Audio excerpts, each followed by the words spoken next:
Shit! God damn it! You good? Get up! Close the door!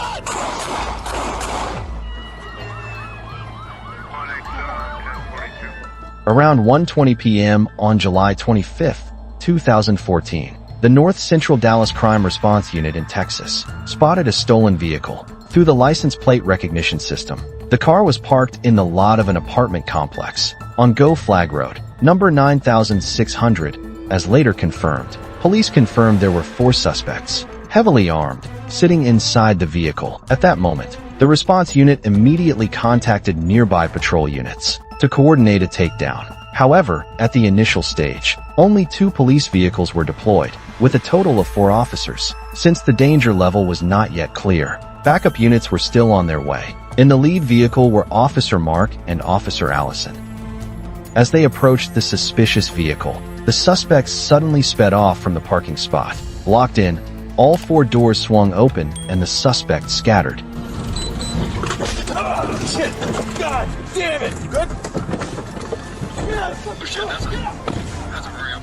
The parking lot security camera captured the entire event. Shit! God damn it! You good? Get up! Close the door! Suspect number 1 ran to the left, chased by officers Gully and Steve. Suspect number 2 laid down and surrendered immediately and was restrained by Officer Mark. Suspect number 3 ran to the right, with Officer Allison close behind. The situation became chaotic. Right. Oh, shit! God damn it! You good? Get up! Right after the collision, Gully and his partner immediately gave chase. At one point, he even rolled on the ground while staying on the suspect's tail. Mid-chase, reinforcement units had arrived. At the same time, Officer Mark suddenly opened fire, prompting Gully and Steve to rush back to assist. It turned out suspect number 4 had fled the vehicle with a fully automatic handgun. He was later identified as the most dangerous one. The team immediately shifted focus to pursue him. At the corner of a building, the suspect threw away his gun there and kept running. He's running north! He's running north! Running north! He's gonna be running west of the complex, headed towards the David Buster.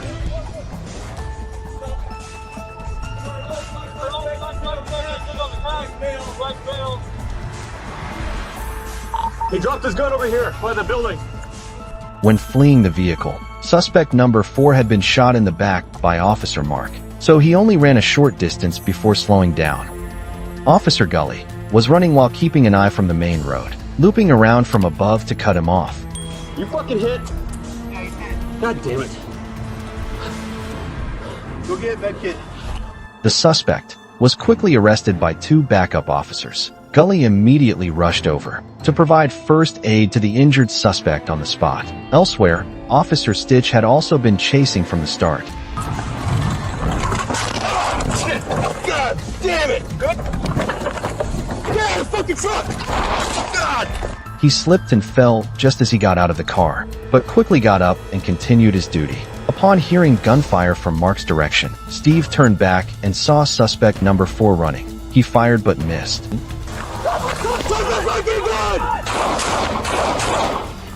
While continuing the pursuit, Gully suffered a leg cramp due to the earlier fall and had to stop. He could only report the location of the gun.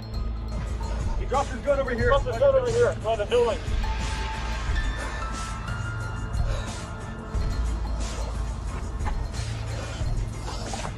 John, I'm east of the south. Where's he at?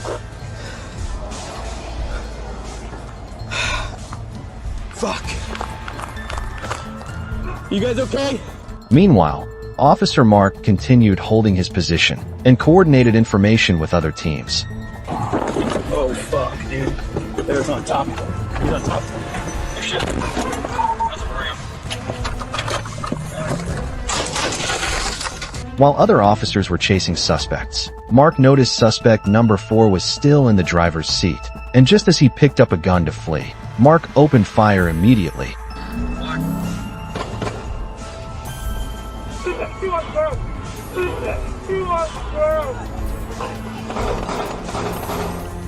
Shots fired. Shots fired. Shots fired. Shots fired. Stay on the fucking ground. Meanwhile, suspect number 2 was still lying on the ground. Truly experienced, the best way to avoid getting shot is to lie flat and surrender. When backup arrived, Mark immediately asked them to help restrain the suspect, while he stayed behind to guard him. Don't fucking move. The next perspective is from Officer Allison, who heard the gunfire from Mark. Allison immediately turned back to help. He continued chasing with a rifle but lost track of suspect number 3. Upon reaching an intersection, he met backup officers, who had found suspect number 1 trying to flee. Allison quickly restrained this suspect. I'm not gonna beat it. Later, the identity of suspect number 1 was confirmed as Damon Price, 21 years old, who was also the original driver. He initially complained of chest pain upon arrest and was taken to the hospital for examination. Results showed no serious issues. Damon was later charged with several offenses, including unauthorized use of a vehicle, 2 counts of aggravated assault on police officers, escaping custody, and violating probation, related to drug manufacturing or transportation. Suspect number 2, who had surrendered on the ground, was Dimo, 19 years old, seemingly the most obedient, but in reality, he was the ringleader of the group. He had previously shot and killed 2 people, Smith Cups and Karen Stacy. Both were 18 years old at the time. The reason was that they had sold illegal switch converters and Glock handguns on.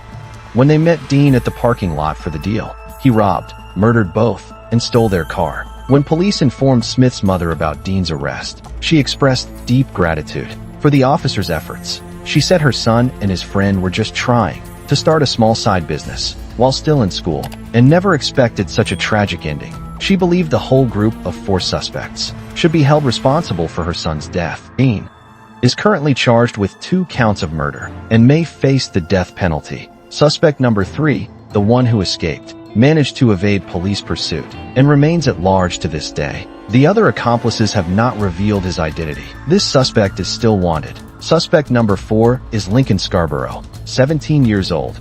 He has now recovered and been discharged. His condition is stable. He will be charged with illegal possession of firearms and escaping from custody. Police seized a total of 4 guns at the scene.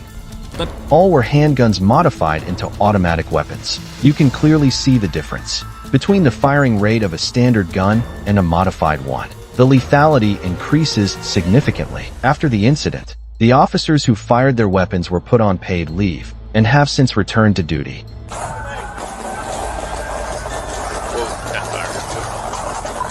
Shots fired, shots fired. We've got multiple shots fired.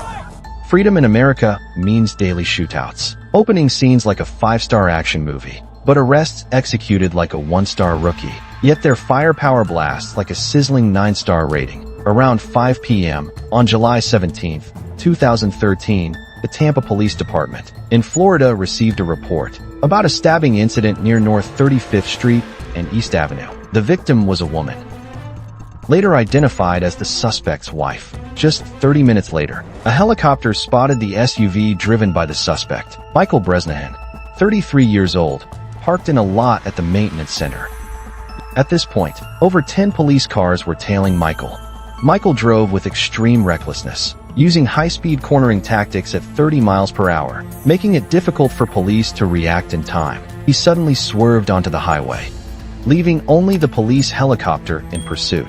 Through investigation, police confirmed that the woman Michael stabbed was his wife, Crystal. They had been married for 8 years and had 4 young children. After their 4th child was born, Crystal suffered constant abuse from her husband. For the children's sake, she endured in silence, without complaint. But by April 2013, the violence had escalated to a peak. Michael beat her so severely that she needed stitches on her face. On July 8th, Crystal finally stood up for herself and left with her children. She went to a domestic violence shelter. Before the incident occurred, Michael asked to meet her at Hope Park, hoping she'd forgive him and return home. But Crystal refused. In despair, Michael attempted to kidnap his wife. During the struggle, he stabbed Crystal 18 times, right in front of 3 of their children. After that, Michael drove to his brother's house, left the kids there, and secretly took his brother's AK-47. Just 30 minutes later, Michael's vehicle was spotted at the maintenance center parking lot. Behind him were hot on his trail and a helicopter overhead tracking every move. But Michael kept yelling, "Come get me," then accelerated at full speed.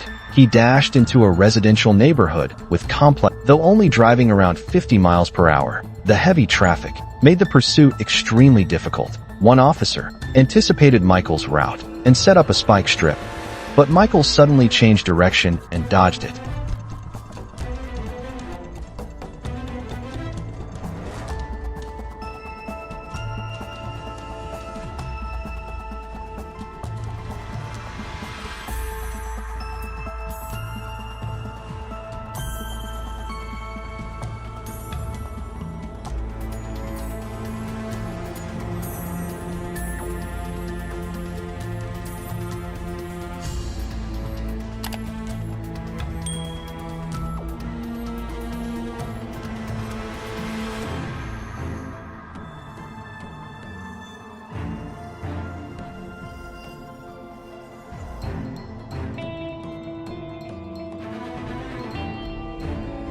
The officers couldn't apply the pit maneuver. Because the roads were too narrow, they had no choice but to keep tailing him.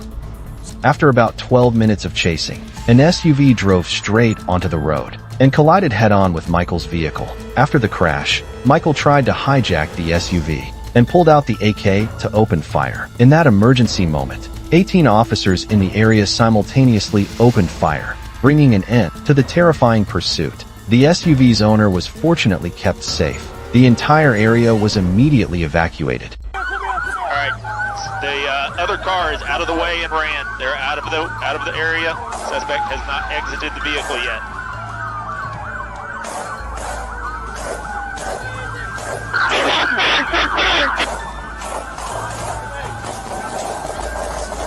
Whoa, Shots fired, shots fired. We got multiple shots fired.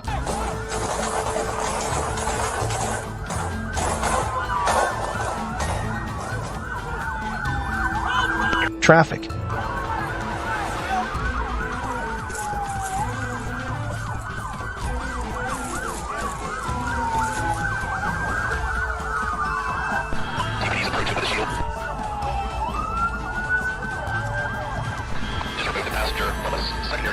After the gunfire stopped, the rapid response team immediately moved in, approaching with weapons drawn to escort civilians away from the scene. Michael died on the spot. The chief medical examiner stated that he died from a bullet wound from his own AK, not from police gunfire. Court records show Michael had multiple traffic violations and had once been arrested for distributing drug-related flyers near a school. However, there had never been any sign that he would commit a violent shooting of this magnitude. Crystal, the poor wife, had been stabbed 18 times in total and was in critical condition. After a week in intensive care, she finally regained consciousness. In a later interview, Crystal said, I started fighting. "Because I knew that I had no chance if I got in the car. Who's going to take care of my kids if I'm not here?" That was all that was going through my mind is, I have to survive this, so that I can take care of my kids, so that I can love them. Because nobody's gonna do that like I will. Sau biến cố kinh hoàng, Crystal đã có cơ hội sống lần thứ hai. Despite being physically and emotionally hurt by her husband, she never wanted her children to lose their father. But after the incident occurred, Michael's family filed for an emergency order to gain custody of the kids. The only thing Crystal longed for was to keep her children with her, so she could tell them that, even without a father, they will always have their mother by their side. In this incident, an innocent driver and passenger were unintentionally caught. At the scene, they expressed their heartfelt thanks to the police. They said, if the officers hadn't pulled them out of danger in time, the consequences could have been unimaginable. As for the police, 18 officers opened fire at the scene, firing nearly 100 rounds in total, to stop the severe threat. They were all later placed on administrative leave, with full pay as per policy. Thank you for watching this video. Please like and follow to stay updated with more fascinating news.